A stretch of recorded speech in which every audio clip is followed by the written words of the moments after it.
En el atletismo existe un término que se llama quemarse, sobre todo en los maratones o en aquellos deportes que requieren gran esfuerzo y por largo tiempo. En el maratón, que es correr 42 kilómetros, la gente se llega a quemar o se llega a topar con algo que se conoce como el muro, que se da alrededor del kilómetro 32 y kilómetro 36.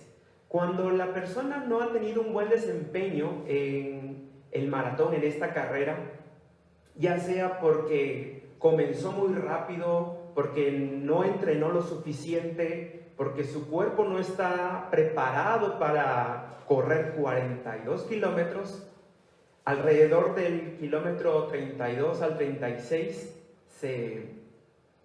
se topa con este muro. ¿Y qué significa esto? Se quema la persona, o en otras palabras, sus reservas de energía se agotan al grado que la persona ya no puede dar un paso más. Simplemente se detiene porque se quedó sin fuerzas. Ya no aguanta, ya no puede ni siquiera seguir caminando para poder terminar la carrera. Esto sucede mucho con los aficionados que corren maratones, pero no es común escucharlo en profesionales o en deportistas de élite. Pero en el 2004, en las Olimpiadas de Atenas, se dio un caso muy peculiar. La británica Paula Radcliffe, ella había ganado en el 2002, había roto el récord mundial femenil en el maratón de Chicago de un maratón. Luego, al año siguiente, en el maratón de Londres 2003, volvió a romper el récord mundial. Para el 2004, ella era la favorita en el maratón femenil para llevarse la medalla de oro. De hecho, ella se abstuvo de participar en varias carreras con tal de obtener la medalla de oro. Cuando estaba en la carrera, notó que había una keniana y una japonesa que la rebasaron. Ella iba en primer lugar y al ver que la rebasaron, ella empezó a apretar el paso, el ritmo, ir más rápido, y al kilómetro 36 se quemó. Se topó con el muro y no pudo terminar la carrera. Una gran frustración, hay muchos artículos al respecto de este caso, fue la noticia de Atenas 2004. ¿Y por qué menciono esto de la carrera y del maratón? Porque el pasaje de hoy va en este sentido. Hebreos 12:1 al final dice: corramos con paciencia la carrera que tenemos por delante. Corramos con paciencia. Esto habla de que la carrera cristiana, la vida cristiana, la vida de fe, no es un sprint, no es una carrera de 100 metros, de 400 metros, de 5 kilómetros, sino incluso podríamos decir que es un ultramaratón. Es una gran carrera que requiere gran esfuerzo y hay que saber cómo correrla. Corramos con paciencia la carrera. ¿Por qué dice esto el autor de los Hebreos? Cuando nos topamos con una carta como la de los Hebreos, es complicado poder notar qué de tanto nos quiere decir el autor. Hay muchas cosas en este libro, en esta carta, de teología, de pastoral, doctrinal, indicaciones, mucha referencia al libro de Levítico que estamos viendo todos los miércoles, pero a veces nos perdemos también en toda la información tan hermosa pero compleja que nos presenta esta carta. Y es pertinente reflexionar en a qué se refiere o cuál es el objetivo del escritor de la carta a los Hebreos para que entendamos el pasaje del día de hoy. El sentir de la carta lo encontramos en dos pasajes que se encuentran en el capítulo 10. Hebreos 10, versículos 23 al 25 dice así la palabra de Dios: mantengamos firme, sin fluctuar, la profesión de nuestra esperanza, porque fiel es el que prometió, y considerémonos unos a otros para estimularnos al amor y a las buenas obras, no dejando de congregarnos como algunos tienen por costumbre, sino exhortándonos, y tanto más cuando veis que aquel día se acerca. Esto que se dice aquí se explica más en los versículos 32 al 36 del mismo capítulo. Pero traed a la memoria los días pasados en los cuales, después de haber sido iluminados, sostuvisteis gran combate de padecimientos. Por una parte, ciertamente con vituperios y tribulaciones fuisteis hechos espectáculo, y por otra, llegasteis a ser compañeros de los que estaban en una situación semejante. Porque de los presos también os compadecisteis, y el despojo de vuestros bienes sufristeis con gozo, sabiendo que tenéis en vosotros una mejor y perdurable herencia en los cielos. No perdáis pues vuestra confianza, que tiene grande galardón, porque os es necesaria la paciencia, para que, habiendo hecho la voluntad de Dios, obtengáis la promesa. Los creyentes que estaban leyendo esta carta estaban padeciendo persecución, estaban siendo vituperados, hablaban mal de ellos, les levantaban falsos, al grado de que, como acabo de leer, les quitaron sus posesiones por el hecho de ser cristianos. Por el simple hecho de creer en Jesús, estaban siendo perseguidos, siendo atribulados, estaban perdiendo a sus seres queridos y sus posesiones. Tanta era la presión, tanta eran las pruebas y los problemas que estaban viviendo los receptores de esta carta, que, como leí en el versículo 25 del capítulo 10, estaban dejando de congregarse, estaban desanimados. Y a un pueblo desanimado, el autor escribe estos 13 capítulos, que todas las enseñanzas de Cristo, del sumo sacerdote, de los sacrificios, del día de reposo, de los ángeles, todos los grandes temas que vemos en la carta de los Hebreos orientan a los primeros lectores a animarlos. Y de manera más explícita lo tenemos aquí en el capítulo 10, en los versículos que leí, pero también en el capítulo 12. Eran cristianos judíos o que estaban relacionados con los elementos del sacerdocio y del sacrificio, que estaban padeciendo por su fe. Siempre la vida cristiana es difícil. Si no puedo decir televidente porque no es transmisión en televisión, pero si estás viendo en la televisión, o si estás viendo en tu celular, o si estás viendo en una tablet o algo por el estilo, ¿tú qué nos estás viendo?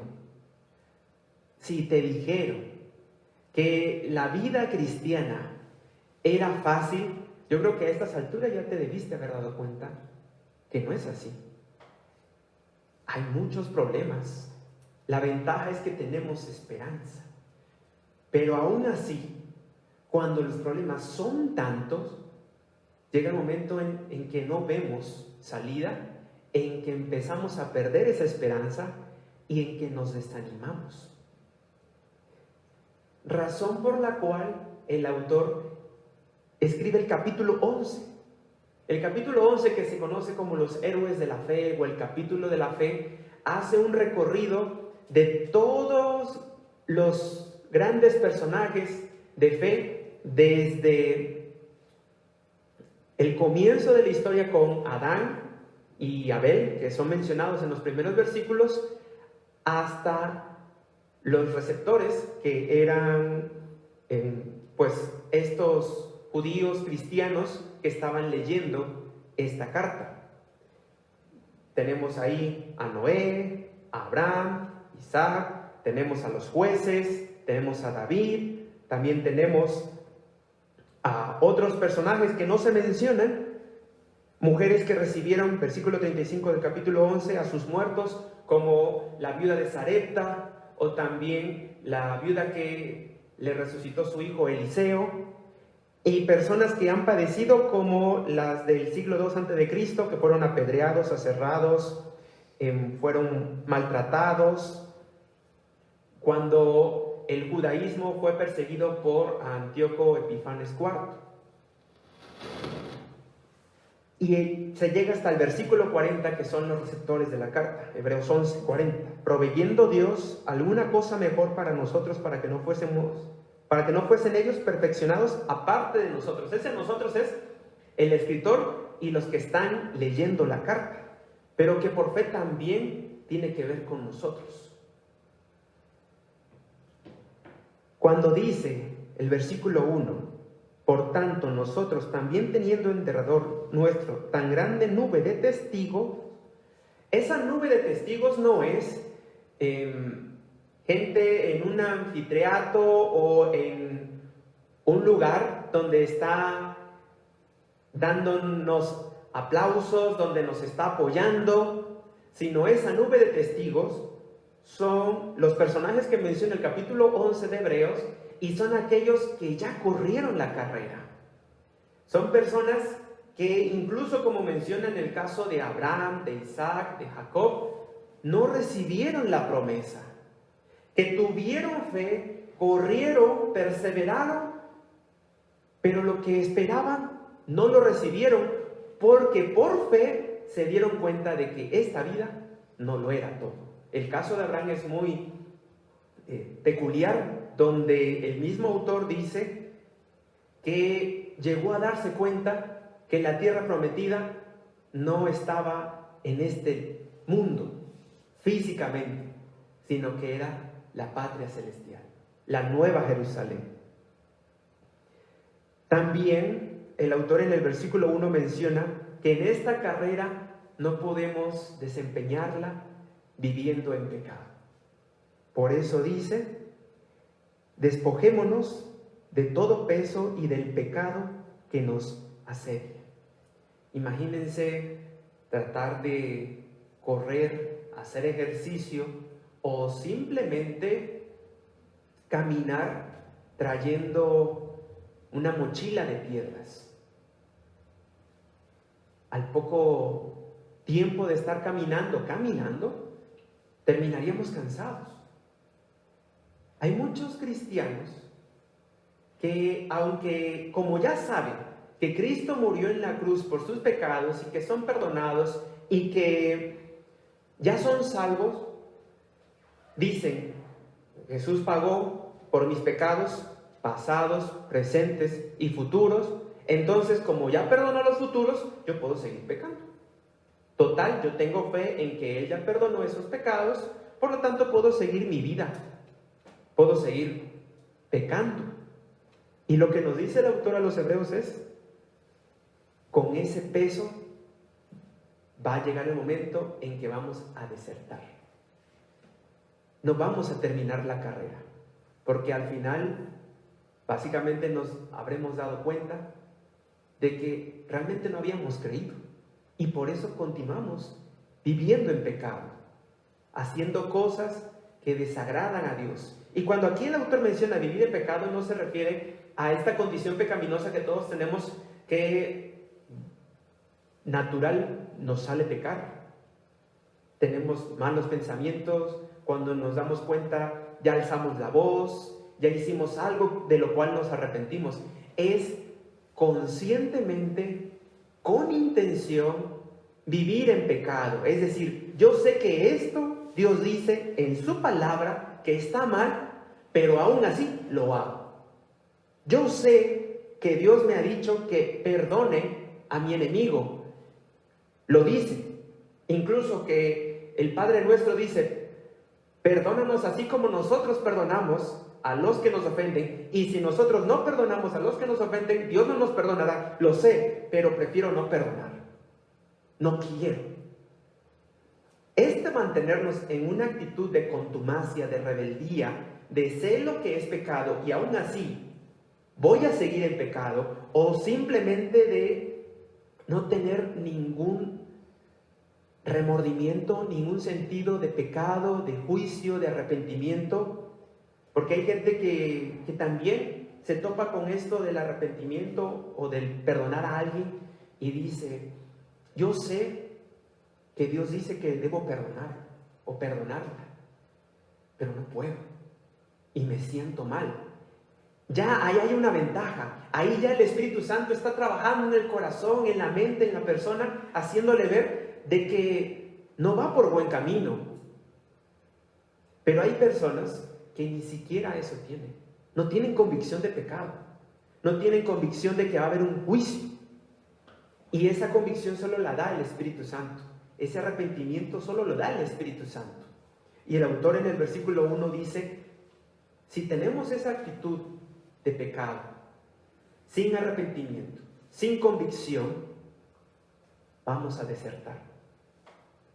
El versículo 2 dice, puestos los ojos en Jesús, el autor y consumador de la fe, el cual por el gozo puesto delante de él sufrió la cruz, menospreciando el oprobio, y se sentó a la diestra del trono de Dios. Jesús, el autor y consumador de la fe. Pensando en esta carrera, Jesucristo es el campeón de los campeones.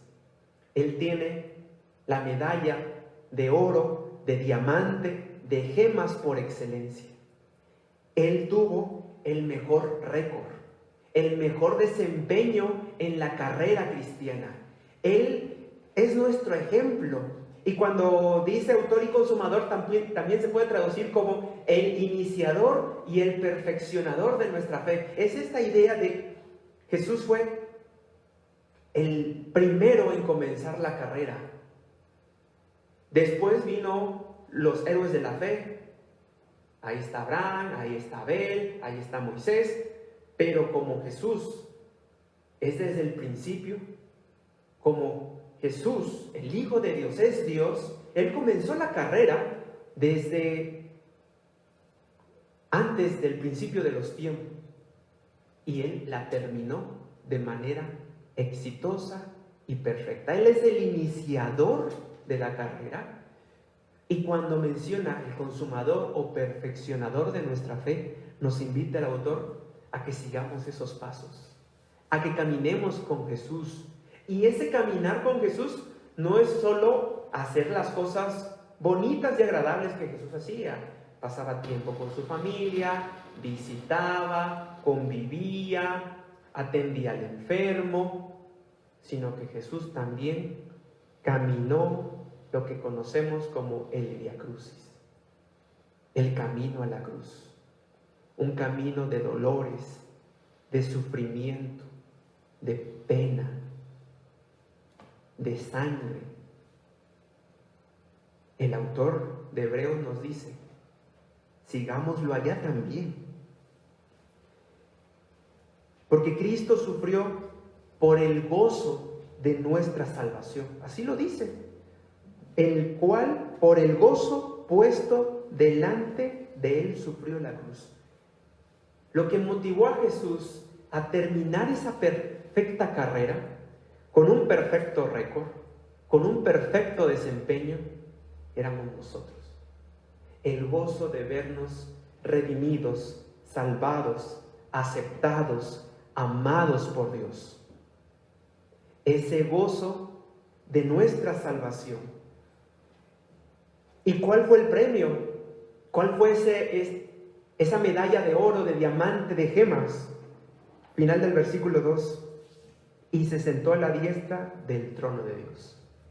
Estar sentado en el trono de Dios, a la diestra del Padre, es el premio. Intercediendo por nosotros, siendo nuestro sumo sacerdote, obrando en nuestra vida, reinando sobre este universo, en medio incluso de esta pandemia. Versículo 3. Considerad aquel que sufrió tal contradicción de pecadores contra sí mismo, para que vuestro ánimo no se canse hasta desmayar. lo que está diciendo aquí el autor es: fijemos nuestros ojos en Cristo cuando nos sentamos desanimados en esta carrera.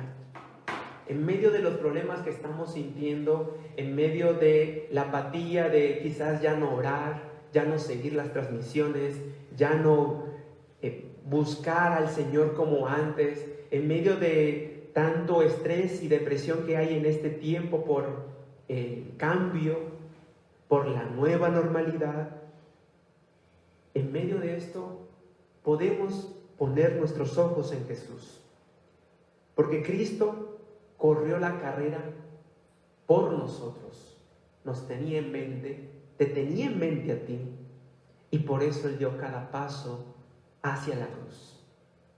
Por eso Él dejó que cada martillazo penetrara en sus manos y en sus pies, por ti. Él corrió por ti la carrera. Nos toca a nosotros responderle en gratitud y correr por Él, porque Él corrió por nosotros. El versículo 4 dice: porque aún no habéis resistido hasta la sangre, combatiendo contra el pecado. Lo que está diciendo aquí, si tú estás viendo esta transmisión, ser cristiano no te ha costado la vida. No has muerto por ser cristiano. Cristo murió por ti, por el mensaje, por el evangelio. A Él le costó su vida, a nosotros no. Versículo 5: y habéis ya olvidado la exhortación que como a hijos se os dirige diciendo: hijo mío, no menospreciéis la disciplina del Señor, ni desmayéis cuando eres reprendido por Él. Lo que está haciendo aquí el autor es diciendo: has creído en Jesús, eres hijo de Dios. Una referencia a Juan: a todo aquel que cree en Jesús, Dios le da el derecho de ser hijo de Dios. Somos hijos de Dios. Entonces, ¿qué hace Dios como nuestro Padre perfecto? Nos disciplina. El autor a los hebreos está diciendo que nuestras aflicciones son una disciplina de nuestro Padre perfecto. Ahora, aquí quiero puntualizar a qué me refiero con disciplina, o a qué se refiere con disciplina aquí el versículo 5 y los que siguen. Y bueno, este tema de la disciplina es tan amplio que lo vamos a continuar también en el culto de la tarde, en la transmisión de las 6:30. Pero para empezar, el término que se usa disciplina en griego aquí es paideia. Paideia es un compuesto de la palabra pai, que es niño en griego, y la otra palabra que es enseñar o enseñanza. La paideia era el lugar de la enseñanza. Era el lugar en donde el niño iba a aprender. Luego, otra manera de traducir paideia en otros contextos, en otros textos, puede ser escuela. La escuela de la vida. Estamos en esta vida. Y cuando nosotros dijimos: Señor Jesús, reconozco que soy pecador, acepto y creo en tu sacrificio, ven a mi vida, sé mi Salvador y mi Señor. En ese momento, Dios se lo toma muy en serio. Y pasamos nosotros a ser propiedad de Dios. Somos hijos de Dios. Y entonces Dios Padre se hace cargo de nosotros. Y ahora toda cosa que nos pasa en la vida, de esas cosas, de esos sucesos, Dios como Padre se va a encargar de enseñarnos cómo vivir bien. La función de la paideia era esa, o de la disciplina, enseñar a la persona a vivir correctamente.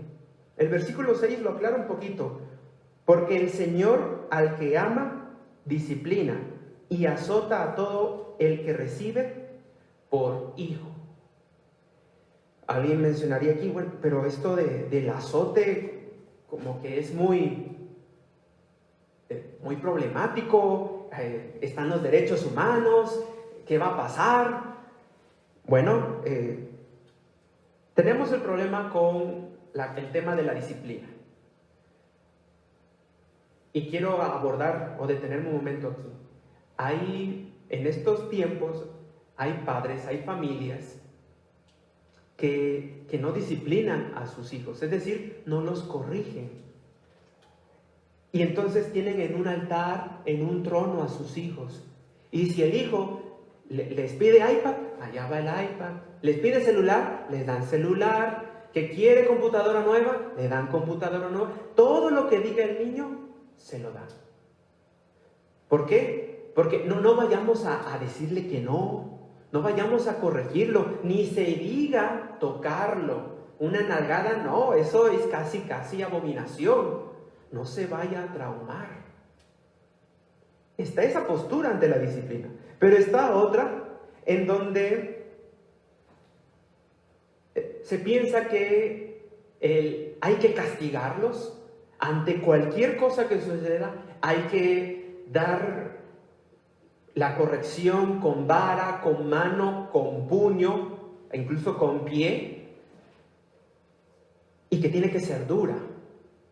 Y ahí tenemos pues una corrección de mano dura, donde ya no es corrección, ya eso es abuso, que causa heridas no solo físicas, sino también emocionales, relacionales, que trauma. Y está también otra postura en donde como ni se corrige o se corrige demasiado, la de en medio es que queden a la deriva, que se encargue ahí los maestros de la escuela. Ahora lo están viendo los padres en sus casas, tener que ver lo que se enfrentan o se enfrentaban los maestros en sus aulas todos los días. Ahora se pueden dar un poco la idea a sus padres del tipo de hijos que tienen. Pero también no es esto, sino hay niños que se quedan a la deriva.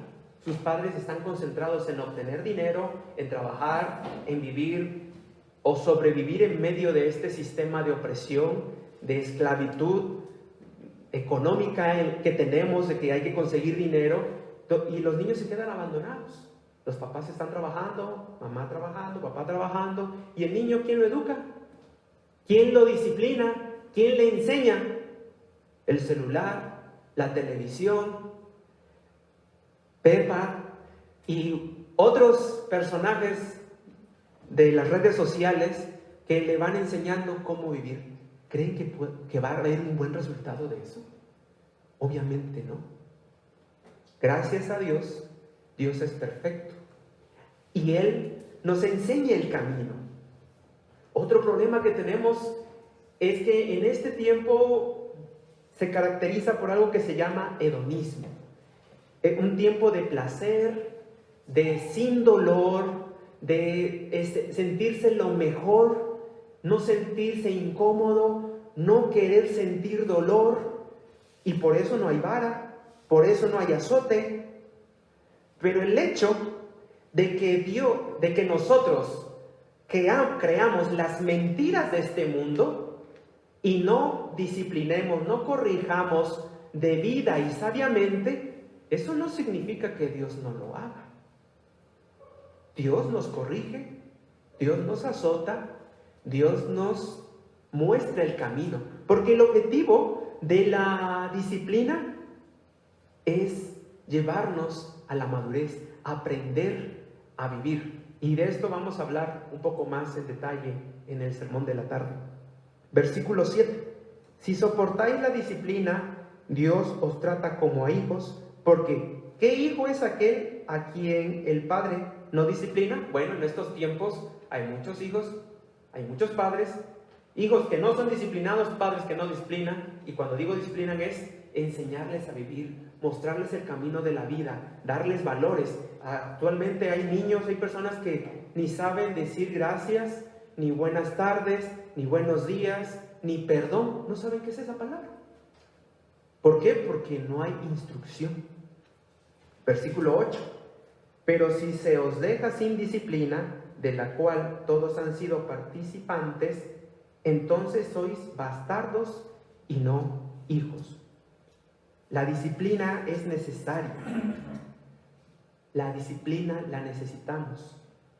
Y lo que está diciendo el autor a los hebreos es, los problemas que tienes, las dificultades por ser cristiano o por no ser cristiano, Dios las está utilizando como una vara, como una corrección, las está utilizando para darte dirección. Si tus padres no te dieron disciplina, tienes una gran ventaja, que si tienes fe en Jesucristo, tú eres hijo de Dios, y tu Padre Celestial, Él sí te va a disciplinar, Él sí te va a enseñar cómo es vivir bien, no andar solamente con placeres, con querer siempre obtener lo que quieres, con que se haga siempre tu voluntad. No siempre así no son las cosas. En estos tiempos las nuevas generaciones piensan de que tienen derecho a todo, como sus padres todos se lo dan, piensan que se merecen el mundo, piensan que no hay que esforzarse, que todo es rápido, pero Dios, el tiempo cambia, la gente cambia, la gente se adapta y nosotros nos adaptamos. Dios no, Él es inmutable, Él es el mismo ayer, hoy y mañana.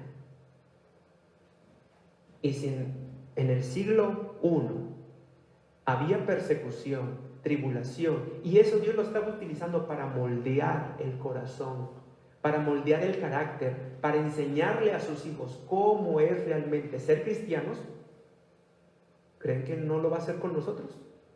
Claro que sí. Y lo que nos dice el autor es, acéptalo, tómalo con gratitud, porque esta es señal que eres hijo de Dios. Eres señal de que Dios te ama. 9. Por otra parte, tuvimos a nuestros padres terrenales que nos disciplinaban y los veneráramos.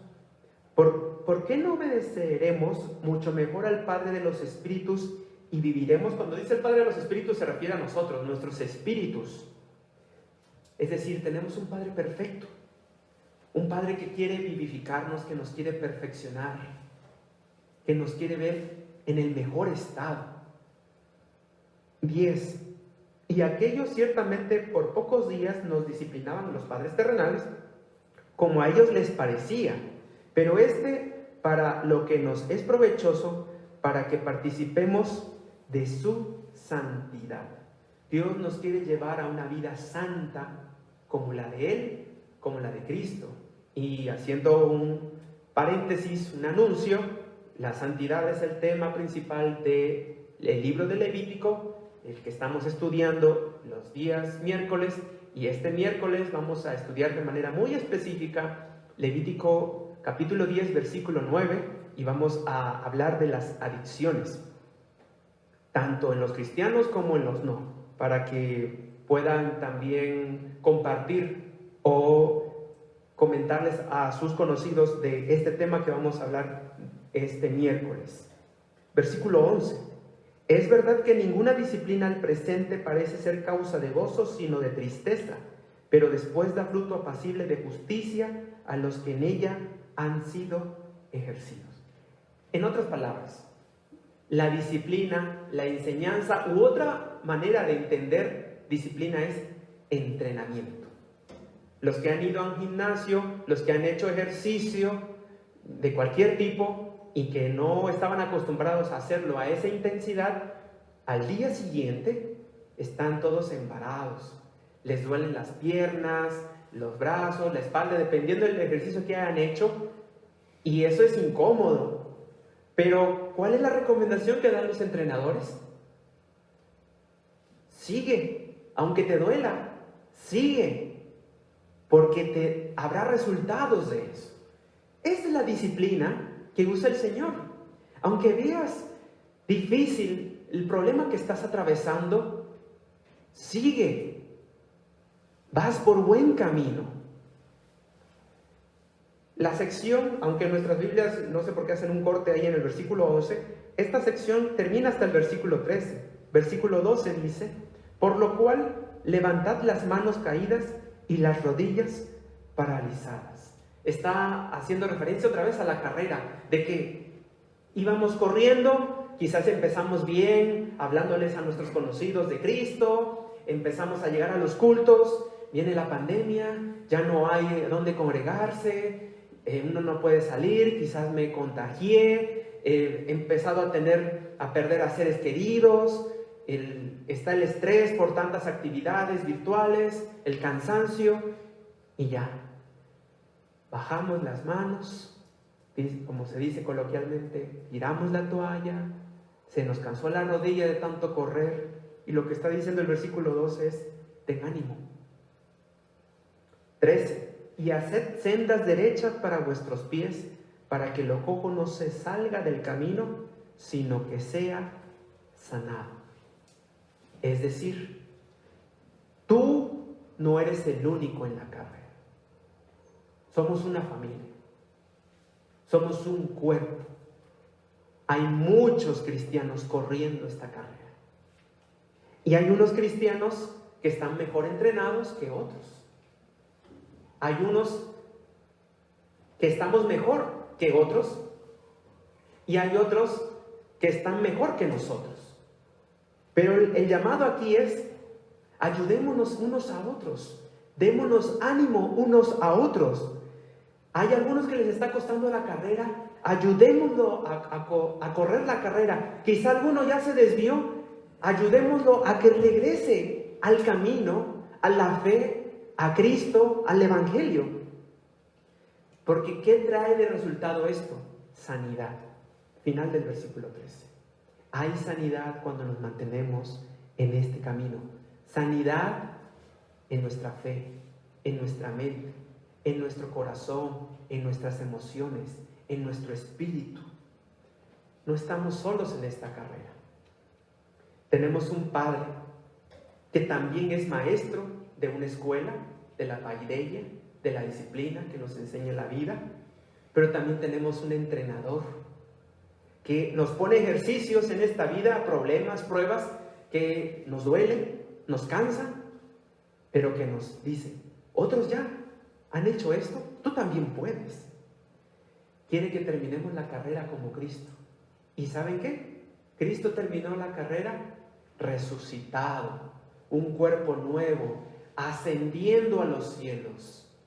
La carrera termina para todos nosotros con un cuerpo resucitado, esperando a Jesús en las nubes, descendiendo con Él para vivir en los cielos nuevos y tierra nueva. Amén.